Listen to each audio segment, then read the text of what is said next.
Okay, hi guys. Sekarang aku nak cerita kenapa dekat Indonesia sekarang ada banyak demo besar-besaran.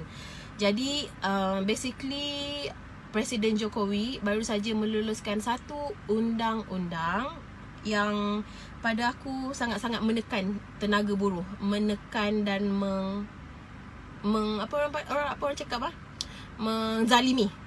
Itu ayat dia. Pada aku menzalimi tenaga kerja dan tenaga buruh. Jadi sebab Presiden Jokowi keluarkan undang-undang ni adalah untuk recover balik dia orang punya economics. Sebab Indonesia are now struggling financially, the whole country, bukan just the netizens of Indonesia.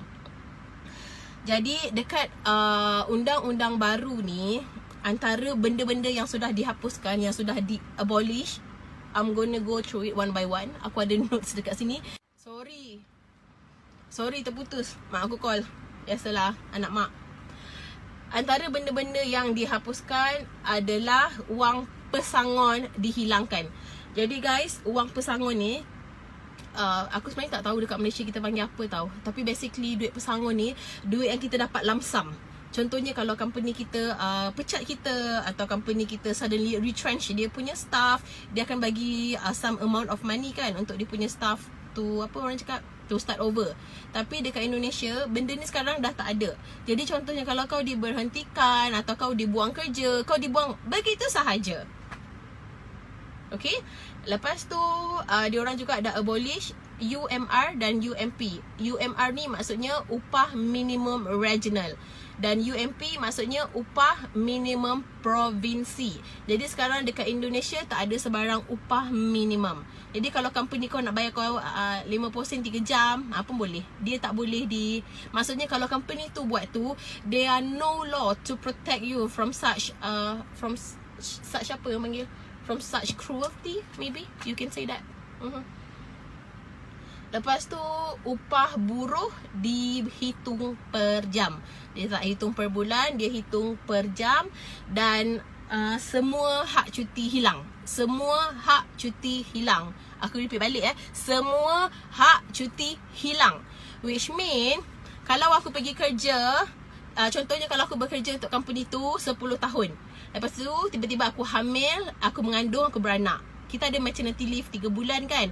Tapi dekat sana tak ada. Kalau kau tak kerja, kau tak dapat duit. It's really that simple. Tak ada. Kalau nak cuti kahwin ke, nak dapat cuti kahwin ke, ada kematian ke, kehamilan ke, sakit ke, tak ada. Tidak ada.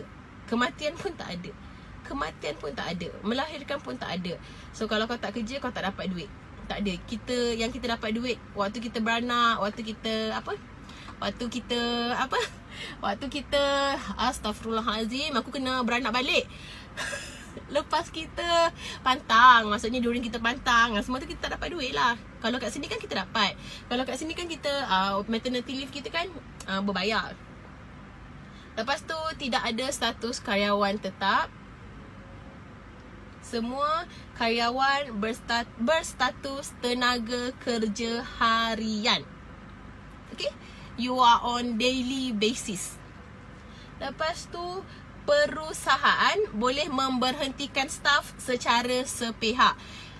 Basically means, contohnya aku dah kerja untuk company tu dan aku is excellent worker, tapi tiba-tiba company tu katakan aku tak nak Mel, aku tak nak dia, buang dia. So dia boleh buang aku begitu sahaja. Dia boleh buang aku macam tu, sepihak, one sided. Dia boleh buang kau macam tu je lah. Dia tak suka, dia buang. You are not protected under anything. Macam contohnya kalau aku kena buang kan, kat sini kita boleh tanya, kenapa nak buang, apa salah saya, apa ini saya, apa dekat sana. Dekat situ lepas tu buruh tidak boleh protes. Kalau kau protes, kau kena buang kerja. Kalau kau protes, kau buang kerja. Kalau kau protes, kau kena buang kerja. Come on, what the hell. Kelakar tau. Sebab Indonesia is a democratic country. Diorang semua ada, diorang boleh protes lah. Though aku tak adalah agree to go to certain extent of violence, tapi those people wanted to be heard, and the government is not doing anything about it. Lepas tu cuti hari raya tanggal merah. Kalau dekat Malaysia kita sebut cuti umum, kita sebut public holiday. Kalau dekat Indonesia, diorang sebut public holiday tu sebagai tanggal merah. Dekat kalender dia, yang tanggal-tanggal merah, yang hari bulan dia, hari bulan dia color merah, dia punya angka tu kalau color merah means hari tu hari public holiday. Dan untuk cuti hari raya hanya 1 hari saja dan tak boleh tambah cuti. So kau fikir-fikir je lah, 1 hari raya, contohnya kalau kau kerja dekat Jakarta, kau punya kampung dekat Padang, macam kampung aku, sehari sempat nak berak dengan kencing je. Lepas tu istirahat, dia punya break time untuk hari Jumaat hanya 1 jam saja, including untuk sembahyang Jumaat. So far korang faham tak? Faham tak? Kalau korang tak faham, korang call aku. So aku tak tahu lagi macam mana nak explain bagi korang faham. Jadi basically dekat sini, contohnya kalau isteri kau hamil, isteri kau sakit, isteri kau melahirkan, tak dapat duit. Kalau kau kena berhentikan bodoh-bodoh, tak dapat duit. This is horrible, you know. Lepas tu contohnya macam company ni buat semua benda-benda ni terhadap kau.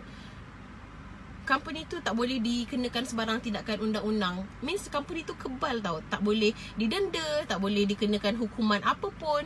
So aku tak faham macam mana Indonesia boleh approve this kind of thing. Aku faham lah yang diorang nak recover balik diorang punya ekonomi, diorang nak investor masuk banyak. Tapi you make your own judgement lah. I wouldn't say anything more.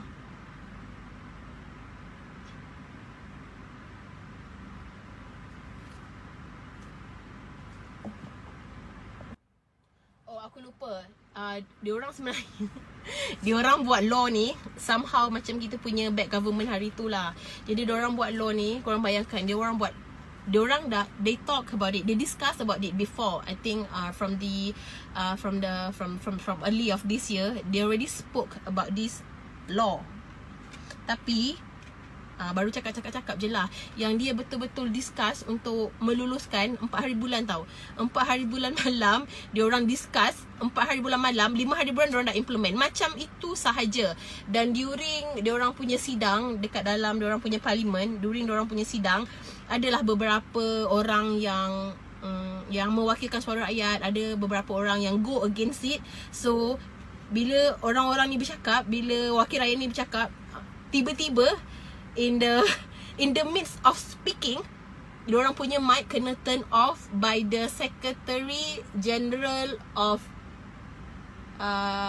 DPR, Dewan Perwakilan Rakyat. Dia tengah cakap ni, dia tengah menentang undang-undang ni, tiba-tiba orang go and mute his mic. Mute his mic tau. Aku cakap korang kan, aku Lala move dari RM5, dia potong RM4 pun aku dah nak mengamuk tau. Kau bayangkan bila kerajaan buat benda ni untuk rakyat-rakyat dia yang kecil-kecil.